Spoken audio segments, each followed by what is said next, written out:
So question, it being like my first time, the couple isn't doing a rehearsal. So what would be your recommendation or tip for being like getting somewhat familiar? Is there a time that's too early? Because it's like the first time that I would be doing it and the not knowing the venue or people. Yeah. Like, what would be your tip for that? And is this going to be your first wedding? Yes. Okay.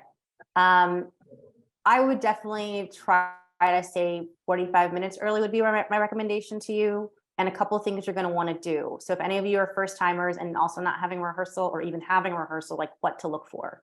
You're going to want to you're going to get there early so you can park. You can, again, do things calmly, like you're not rushing. You're going to want to take a look at where you'll be standing at the venue. Like where is the location of the ceremony and where will you be standing? Do you know if they have a coordinator or if there's a venue coordinator or anyone? Yeah. So you might check with them to say, especially if they work at the venue, if they've worked the venue for, say like, hey, where's the couple going to stand? Where am I standing? If they're going to have bridesmaids and groomsmen standing beside them, just get a sense of like the physicality of it. So you have a sense of where you'll be. If there is sound, you'll want to get checked in with the microphone again, whether you have a lapel microphone. And I will say this is my little speech on microphones. Okay. Lapel microphones. They're great because you get to have your hands free. You don't have to hold anything.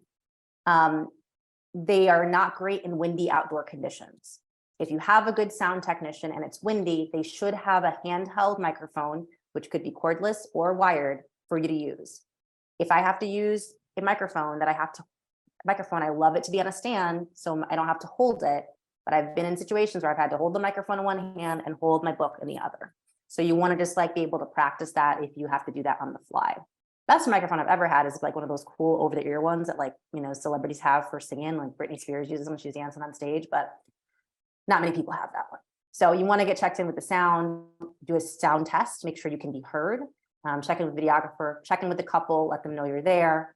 And then make sure they have their vows, make sure the rings are accounted for and any other props or anything that those are in place. And then you can do all this with plenty of time to use the restroom, drink some water, and maybe read through the script aloud for yourself. So I would say your first time, 45 minutes, maybe even an hour early, just to make sure you don't add stress to yourself.